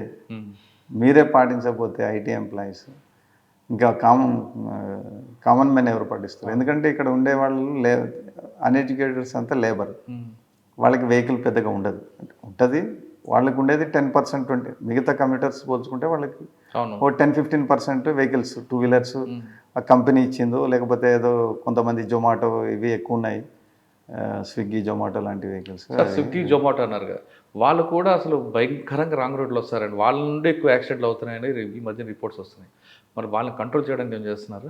వాళ్ళతోటి ఇంతకుముందు ఒకసారి మీటింగ్ పెట్టాము, మీటింగ్ పెట్టి డ్రైవర్స్ తోటి మాట్లాడడం జరిగింది. ఇప్పుడు కూడా మళ్ళీ జొమాటో వాళ్ళతోటి ఒకటి మీటింగ్ కాల్ఫర్ చేసాము. యాక్చువల్లీ పోయిన వీక్లోనే పెట్టాలి, అది మళ్ళీ పోస్ట్ పోన్ అయింది. బహుశా ఆఫ్టర్ వాళ్ళకి టైం బాండ్ ఉంది, ఆ టైం బాండ్లో వెళ్ళాలి కాబట్టి ఎస్ వాళ్ళకి టార్గెట్ ఉంటుంది. ఒక డిస్టెన్స్ నుంచి ఇంకో డిస్టెన్స్కి డెలివరీ ఇవ్వడానికి వాళ్ళకి 10 minutes 15 minutes దానికి పాయింట్స్ కొంత ఇది ఉంటుంది, దానివల్ల ఇన్సెంటివ్స్ ఉంటాయి వాళ్ళకి. లేట్ డెలివరీ చేస్తే ఒక్కోసారి కస్టమర్ దాన్ని రిజెక్ట్ చేయొచ్చు. రిజెక్ట్ చేసినప్పుడు దాని యొక్క బర్డెన్ ఈ జొమాటో బాయ్ మీద పడుతుంది. కాబట్టి అతను ఎక్కడ అనుకూలంగా ఉంటే అక్కడ రాంగ్ రూట్ తీసుకొని, ఎక్కడ ఫ్రీ కనపడితే అక్కడ ఓవర్ స్పీడ్ చేసి నష్టం అవుతుంది, ఆపోజిట్ నష్టం కదా జరుగుతున్నాయి. కాబట్టి అందుకనే మేము కంపెనీస్ వాళ్ళతోటి కూడా మాట్లాడి, జొమాటో స్విగ్గీ వాళ్ళతోటి ఏదైతే ఈ ఇన్సెంటివ్స్ ఈ ఇప్పుడు 10 నిమిషాల్లో ఇవ్వగలిగేది 5-6 నిమిషాల్లో ఇస్తున్నాడు అని అంటే వైలేట్ చేస్తున్నాడు అని. అంతేగాని ఓవర్ స్పీడింగ్ చేస్తేనే కదా, వాడు వైలేట్ చేస్తేనే స్పాట్కి రీచ్ అవుతాడు. దానివల్ల కూడా యాక్సిడెంట్ అవ్వచ్చు కదా. అవుతుంది. అందుకనే మేము కంపెనీస్ తోటి మాట్లాడాం, ఈ ఇన్సెంటివ్స్ తీసేస్తే వాళ్ళు ఈ ఓవర్ స్పీడింగ్, ఈ రాంగ్ రూట్ డ్రైవింగ్ ఇవన్నీ కూడా హెల్మెట్ లేకుండా డ్రైవ్ చేయడం ఇవన్నీ కూడా తగ్గేదానికి అవకాశం ఉన్నాయి. కాకపోతే వాళ్ళతోటి మాట్లాడినప్పుడు వాళ్ళు ఏమంటారంటే, వీళ్ళు స్టాండర్డ్గా మా ఎంప్లాయీస్ కాదు, ఇప్పుడు గిగ్ వర్కర్స్ అని ఇప్పుడు కొద్దిగా ఎస్టాబ్లిష్ చేస్తున్నారు, మేము కూడా అదే వెయిట్ చేస్తున్నాం. ఇదంతా కూడా ఆ చట్టం కూడా అయిపోయి వాళ్ళందరూ కూడా రెగ్యులరైజ్ అయిపోతే వీళ్ళు ఎప్పుడైతే ఫ్రీగా ఉంటారో అప్పుడు ఆన్లైన్లో వాళ్ళు రిజిస్టర్ చేసుకుంటారు. ఆ రోజు వరకు, ఆ టైం వరకు, ఆ తర్వాత వెళ్ళిపోతారు. వాళ్ళు ఎవరో కూడా మాకు డైరెక్ట్గా నోటీస్లో ఉండదని వాళ్ళు అంటారు. సరే, మీరు ఇందాక ట్రాఫిక్ వైలేషన్, రాంగ్ రూట్లో వచ్చిన వాళ్ళకి కెమెరాలు పెట్టాను పట్టుకుంటా ఉంటారు. అసలు బండికి నెంబర్ లేకుండా చాలామంది తిరుగుతుంటారు సంవత్సరాల పని, మీరు ఎలా పట్టుకుంటారు? వాటిని ట్రేస్ చేస్తున్నాము మేము. ఎక్కడైనా రియలైజేషన్ చేసే క్రమం లోపల కొన్ని దొరుకుతాయి. రీసెంట్లీ 3 days బ్యాక్ ఒక థెఫ్ట్ కేసు బండి దొరికింది. కొన్ని నెంబర్లు లేని బళ్ళు అయితేనేమో ఈజీ మాకు, ఎందుకంటే ఒక పాయింట్లో చూసి ఇంకో పాయింట్లో అలర్ట్ చేస్తాం. కొంతమంది దొంగ నెంబర్ ప్లేట్లతో పెట్టుకుంటారు. అంటే నెంబర్ ప్లేట్ ఉంటుంది, చెక్ చేస్తే ఆ నెంబర్ ప్లేట్ అసలు వెహికల్ కాదు, 2 వీలర్ నెంబర్ ప్లేట్ చెక్ చేస్తే 4 వీలర్ ఉంటుంది. సో అటువంటివి కూడా మేము రియలైజేషన్ టైంలో మేము చెక్ చేస్తాము. మేము ఇంతకుముందు చెప్పినట్టు రెగ్యులేషన్ మీద ఫుల్ కాన్సన్ట్రేషన్ తోటి ఎన్ఫోర్స్మెంట్ కూడా చేస్తూ ఉంటాము. కానీ ఆపి వెహికల్ని నెంబర్ని చెక్ చేసే అంత టైం ఉండదు ప్రతి వెహికల్ని. సో అటువంటి సందర్భాల్లో ఓవర్లుక్ అవుతూ ఉంది. ఇంతకుముందు ఎన్ఫోర్స్మెంట్లో కూడా లోపాలు ఉన్నాయని నేను చెప్పాను. సో మేము చేసే ఎన్ఫోర్స్మెంట్ 100 వైలేషన్స్ అయితే మేము రికార్డ్ చేయగలిగే వైలేషన్స్ జస్ట్ 20 వైలేషన్స్ని మేము రికార్డ్ చేయగలిగితే దాంట్లో మేము రియలైజ్ చేయగలిగేది దాంట్లో 30% మళ్ళీ. అంటే ఓవరాల్గా మనం తీసుకుంటే 100%లో కనుక మనం తీసుకున్నట్టయితే ఓన్లీ 6-7% మనం రీచ్ కాగలుగుతున్నాం. సార్ మరొక ఫైనల్ క్వశ్చన్ అండి. ట్రాఫిక్ డిపార్ట్మెంట్ ఉదయం లెగిచి రోడ్డు మీద నిల్చుంటారు. ఉదయం వచ్చినప్పుడు ఒక ఎనర్జీతో వస్తారు. అది క్రమేపీ 8 అవర్స్ కాదు కానీ వాళ్ళు 11-12 అవర్స్ చేసే రోజులు కనిపిస్తుంటాయి. క్రమేపీ వాళ్ళలో వీక్నెస్ కనిపిస్తుంది. అదే టైంలో ఒక 2 వీలర్ 4 వీలర్ రైడర్ వచ్చి ఆయన గొడవ పడతాడు. అక్కడ వాళ్ళు కొంత బ్యాలెన్స్ తప్పుతుంది.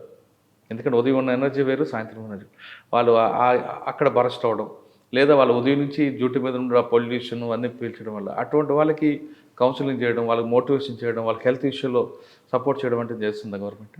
డెఫినెట్లీ చేస్తుంది, సపోర్ట్ కూడా ఉంది.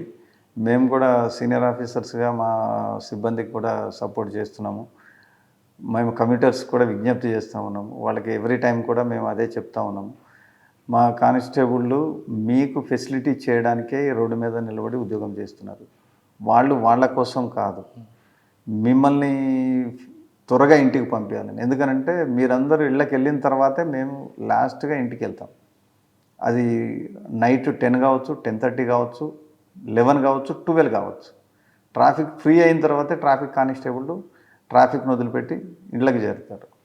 సో మిమ్మల్ని తొందరగా ఇంటికి పంపించాలని మాకు ఉద్దేశం ఉంటుంది. మిమ్మల్ని ఆపి ఇబ్బంది పెట్టాలనో, మిమ్మల్ని లేకపోతే కష్టపెట్టాలనో, మిమ్మల్ని చేయాలని మాకు అసలే ఉండదు. మీరు ఎంత స్పీడ్గా వెళ్ళిపోతే మాకు అంత మంచిది. సో మేము రెగ్యులేషన్ చేస్తున్నాము. కాబట్టి మా కానిస్టేబుల్లతోటి మీరు గొడవపడి, చాలామంది గొడవపడేది మేము మా వాళ్ళు కెమెరాస్ తోటి వాళ్ళ యొక్క వైలేషన్స్ రికార్డ్ చేస్తున్నప్పుడు మీ హక్కు ఏంటి, మీకేం హక్కు ఉంది అని అడుగుతూ ఉంటారు. దయచేసి నేను ప్రజలందరికీ విజ్ఞప్తి చేసేది ఏంటంటే, నాట్ ఓన్లీ ట్రాఫిక్ కానిస్టేబుల్, ఎవరైనా కానీ హక్కుదారుడే. ఎందుకనంటే ఒక రూల్ని నేను పాటిస్తా అని ఒప్పుకొని నేను లైసెన్స్ తీసుకున్నాను, నేను నా వైలేషన్ని కనుక పాటించకుండా కనుక వైలేట్ చేస్తే నా యొక్క హక్కుని, ఎదుటి వ్యక్తి దాన్ని రికార్డ్ చేసి దాన్ని రిపోర్ట్ చేసే అధికారం ప్రతి ఒక్కళ్ళకి ఉంది. భారతీయ పౌరుడికి ప్రతి ఒక్కళ్ళకి కూడా ఆ హక్కు ఉంది. కాబట్టి యాజ్ ఏ పోలీస్గా కాదు, యాజ్ ఏ సిటిజన్గా కూడా రిపోర్ట్ చేసే అధికారం వాళ్ళకు ఉంది. ఆ విధంగా రిపోర్ట్ చేసి ఎక్కడ ఎవరికి చేయమంటారు? ఇప్పుడు రాంగ్ రూట్లో నా ఎదురుగా ఒక వ్యక్తి కనిపిస్తున్నాడు, నేను నా బండిలో నా ఫోన్లో షూట్ చేసి మీకు వాట్సాప్ పంపిస్తే యాక్షన్ తీసుకుంటాం. డెఫినెట్లీ దాన్ని చాలాన్ జనరేట్ చేసి, కాకపోతే మీరు పంపించేటువంటి ఫోటోలో యూనివర్సల్గా ఫోటో కాకుండా టైం క్యామ్ అని ఉంటుంది. ఆ టైం క్యామ్లో మీరు తీస్తే దాంట్లో డేటు, టైము, ప్లేసు వస్తాయి. ఎందుకనంటే ఒక వైలేషన్కి ఒకటే చాలాన్ ఉంటుంది. సో కాబట్టి ఒక ప్లేస్లో ఉన్నటువంటి ఒక వైలేషన్కి 4 కొట్టి పంపించచ్చు. కాబట్టి ఆ 4 కూడా మేము ఒక ఇంటిగ్రేటెడ్ సిస్టమ్ ద్వారా వాటిని క్యాలిక్యులేట్ చేసుకొని దాన్ని ఒకటే చాలన్ కింద చేస్తాము. ఎప్పుడైనా బై మిస్టేక్ 2 చాలాన్స్ వస్తే వాళ్ళు మా నోటీస్లోకి తీసుకుని వస్తే ఒక చాలాన్ రద్దు చేసి ఇంకో చాలాన్ మాత్రమే. అంటే ఎటువంటి పెట్టచ్చండి మీకు గ్రూప్లో? మీరు ఎనీ వైలేషన్, మీరు వితౌట్ హెల్మెట్ పెట్టచ్చు, రాంగ్ సైడ్ డ్రైవింగ్ పెట్టచ్చు, రాంగ్ పార్కింగ్స్ పెట్టచ్చు,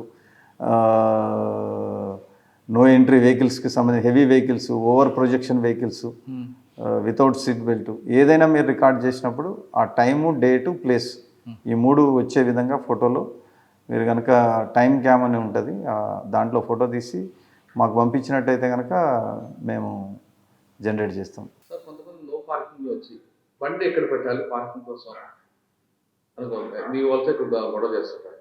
అక్కడ పెట్టినప్పుడు మీ వాళ్ళు లాక్ చేస్తుంటారు, బండి తీసుకుంటారు. అటువంటి వాళ్ళకి తెలుస్తాం. బండికి చాలామంది ఏమంటారంటే, మరి ఎక్కడ పెట్టాలి సార్ పార్కింగ్ అని అంటారు. నేను బండి ఎక్కడ పెట్టుకోవాలి, నేను టిఫిన్కి వచ్చాను, టిఫిన్ చేస్తాను, నేను బండి ఎక్కడ పెట్టాలి మీరు చెప్పండి అని అంటారు. సార్ మీరు ఏదైతే మీరు వెహికల్ కొనేటప్పుడు మీరు ఏదైతే పే చేశారో అది రోడ్డు ట్యాక్స్ మాత్రమే. రోడ్డు మీద తిరగడానికే వెహికల్ తీయాలి. పార్కింగ్ చేయడానికి ఎక్కడైతే పార్కింగ్ ఉందో అక్కడే పార్కింగ్ చేయాలి. చాలామంది ఆర్గ్యుమెంట్ ఏం చేస్తారనంటే, ఇక్కడ నో పార్కింగ్ అని లేదు కదా, నేను పార్కింగ్ చేశాను. ఎంటైర్ జిహెచ్ఎంసీ ఏరియా అంతా కూడా నో పార్కింగ్ జోనే. ఎక్కడైతే పార్కింగ్ అని మెన్షన్ చేయబడిందో అది మాత్రమే పార్కింగ్ జోన్. సో అక్కడే మీరు పార్క్ చేసుకోవాలి. ఎక్కడ పార్కింగ్ ఉందో అక్కడ పార్కింగ్ చేసుకోవాలి. అక్కడి నుంచి 500 మీటర్స్ కావచ్చు, 1 కిలోమీటర్ కావచ్చు, 1.5 కిలోమీటర్ కావచ్చు, ఎంత డిస్టెన్స్ ఉన్నా కానీ ఆ డిస్టెన్స్ మీరు బై వాక్ వెళ్ళి మీ యొక్క అవసరాలు తీర్చుకొని మళ్ళీ వచ్చి మీరు వెహికల్ ఏదైతే ఉందో దాన్ని రోడ్డు మీద ట్రావెల్ చేయడానికి ఉపయోగించాలి కానీ రోడ్డు మీద పార్కింగ్ చేయడానికి మాత్రం ఉపయోగించవద్దు. వాళ్ళకి నేను చెప్పేది ఏంటంటే మీరు కట్టింది రోడ్డు ట్యాక్సే, పార్కింగ్ ట్యాక్స్ కాదు. కరెక్ట్, కిలోమీటర్ అవతల మీరు పార్కింగ్ చేస్తారు, మరి అక్కడ నుంచి నడుచుకొని రావాలని. రావాలండి, నేను వస్తా ఉంటున్నాడు. రావాలి. That is rules. రూల్స్ చెప్పేది అది. రూల్స్ వైలేట్ చేస్తే ఎన్ఫోర్స్ చేయాల్సి వస్తుంది.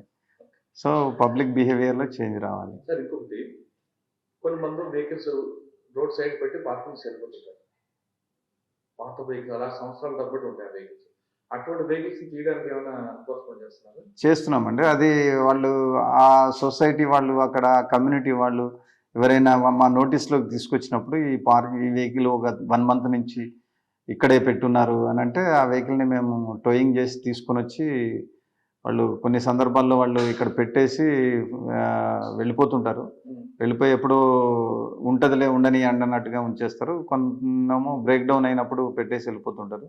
మళ్ళీ క్లియర్ చేసుకున్నప్పుడు వద్దామని వాళ్ళకి అవసరాలు వాళ్ళు ప్రయారిటైజ్ చేసుకొని దీనికి లెస్ ప్రయారిటీ ఇచ్చి వాళ్ళ అవసరాలు తీర్చుకోవడానికి అట్లా ఉంటాయి. అవి అటువంటి వచ్చినప్పుడు మేము టో చేసి తీసుకొచ్చి లా అండ్ ఆర్డర్ పోలీస్ స్టేషన్లో పెట్టి వాళ్ళకి హ్యాండ్ ఓవర్ చేస్తాము. ఎంక్వైరీ చేసి ఎగ్జామిన్ చేసి వాళ్ళకి ఇచ్చేయమని మా వరకు మేము ఛాలెంజ్ జనరేట్ చేసేసి హ్యాండ్ ఓవర్ చేసేస్తాం. ఇంటి నుంచి బయలుదేరిన వ్యక్తి క్షేమంగా ఇంటికి రావాలంటే ట్రాఫిక్ రూల్స్ పాటించినట్టున్నారు సాయి మనోహర్ గారు. నేను ముందు కరెక్ట్గా వెళ్తే కాదు, ఆపోజిట్గా వచ్చిన వ్యక్తి కరెక్ట్గా వస్తేనే మీరు క్షేమంగా ఇంటికి వస్తారు విషయాన్ని గుర్తుపెట్టుకోవాలి. లేదు నేను ఇక్కడికే వెళ్తాను, అక్కడికే వెళ్తాను, ఇలాగే వెళ్తాను, ఎప్పటి నుంచి వెళ్తానని అనుకుంటే ఒకసారి కాదు, 2 సార్లు కాదు, 100 సార్లు తప్పించుకోవచ్చు, కానీ ఒక్కసారి మాత్రం ఖచ్చితంగా మీరు బలవుతారు. కాబట్టి ట్రాఫిక్ రూల్స్ పాటించండి, మీరే కాదు మీ కుటుంబ సభ్యులందరూ కూడా హ్యాపీగా ఉంటారంటూ సాయి మనోహర్ గారు చెప్తున్నారు. రోడ్ సేఫ్టీ వీక్ సందర్భంగా సాయి మనోహర్ గారితో ఎక్స్క్లూజివ్ ఇంటర్వ్యూ. కానీ సాయి మనోహర్ గారు లా అండ్ ఆర్డర్ చేసిన చాలా కార్యక్రమాలు ఉన్నాయి, కొయ్యూరు ఎస్ఐ నుండి భద్రాచలం కొత్తగూడెం వరకు. అవన్నీ మరొక ఎపిసోడ్లో మళ్ళీ కలుద్దాం. అంతవరకు నమస్తే, thank you sir, thank you very much.